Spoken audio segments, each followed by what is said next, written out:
Vamos falar aqui rapidamente sobre a criação do cosmos. No culto heliopolitano, Ra é o Deus Criador, só que ele aparece de três formas diferentes.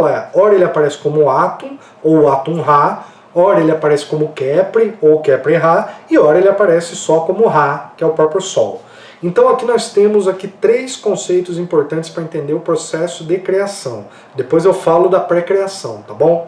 Então no processo de criação aqui a gente tem Num, que seria as águas primevas, as águas iniciais, então não havia nada, tudo era escuro, tudo era silencioso, sem movimento, só haviam as águas do caos primordial. Tá? Vamos entender caos no seu sentido original, não caos no sentido que se dá hoje para bagunça. Tá? Então, o caos, todas as forças estavam desorganizadas. O que é o Deus Demiurgo? É quem põe ordem no caos, é quem cria o cosmos. Tá? Então, como que funciona esse processo? Para os egípcios, o caos ele começa a ser ordenado a partir da formação de um monte da criação. Esse monte da criação ele é chamado de Bem-Bem na cosmogonia heliopolitana e Tatenem na cosmogonia menfita. Já vamos falar da cosmogonia menfita. Então, Bem-Bem, esse monte da criação, ele é representado na forma de um piramidão. Então, por que os egípcios faziam pirâmide? Porque é o lugar onde o faraó vai ressuscitar e retornar a esse processo inicial da criação, que seria o próprio monte da criação. Então, os egípcios deixam isso muito claro. Reparem, aqui nós temos escrito em hieróglifo em cima Num, e embaixo nós temos Bem-Bem.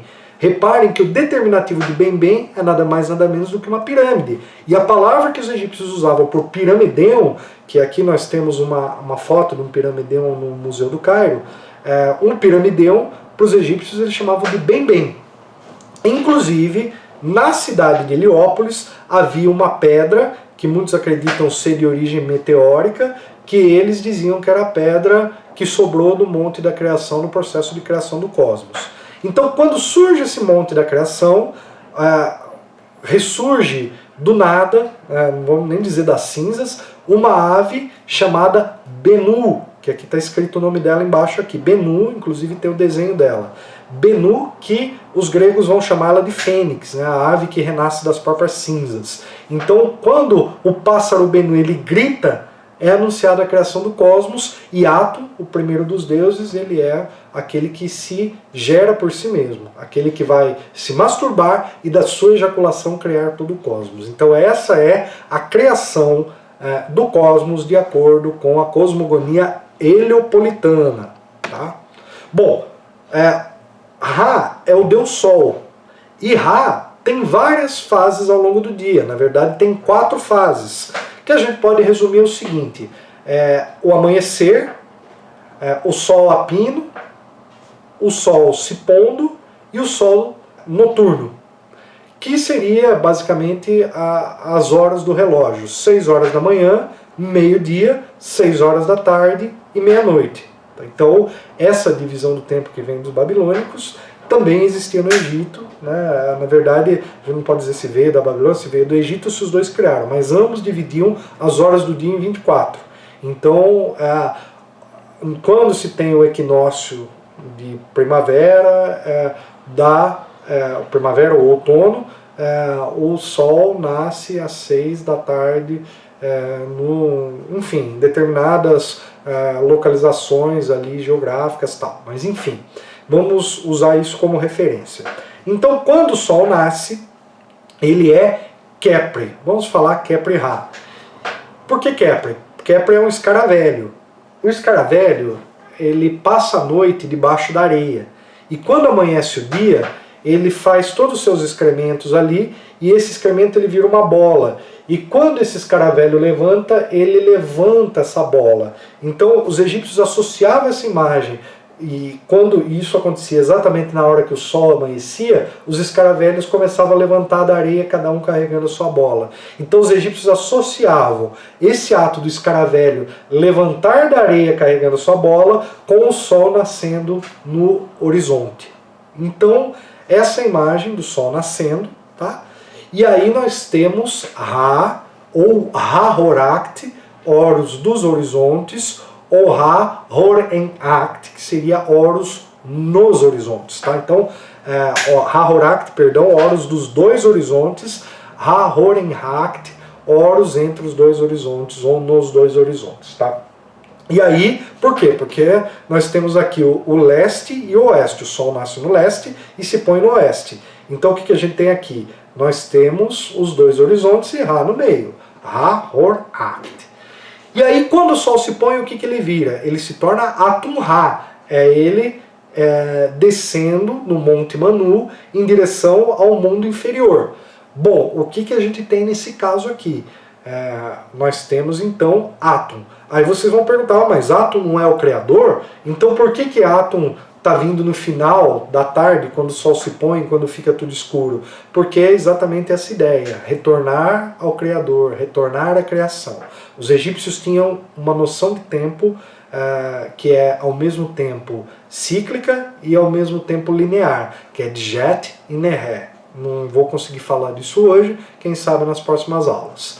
Então, quando nós temos então o Ra, e ele se tem uma barca solar que navega pelo horizonte de leste a oeste, quando ele se põe, ele entra ele troca de barca e aí ele vai para o mundo inferior. Repare aqui nessa iconografia do templo de Sete I, no canto superior direito, nós temos essa imagem de Ra com uma cabeça de carneiro, alguns podem chamar de Nun-Ra, e Ra, nesse caso, ele está fazendo a sua travessia no mundo inferior e está enfrentando aqui a serpente Apep.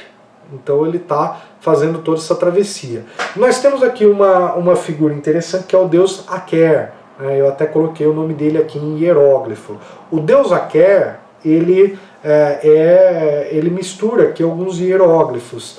O hieróglifo de Pet, que quer dizer céu, o hieróglifo de Aket, que quer dizer horizonte, o sol no horizonte, e ele tem um leão olhando para cada lado. Então, no caso, o Aker, ele representa essa ideia, né, do sol que está abaixo do céu.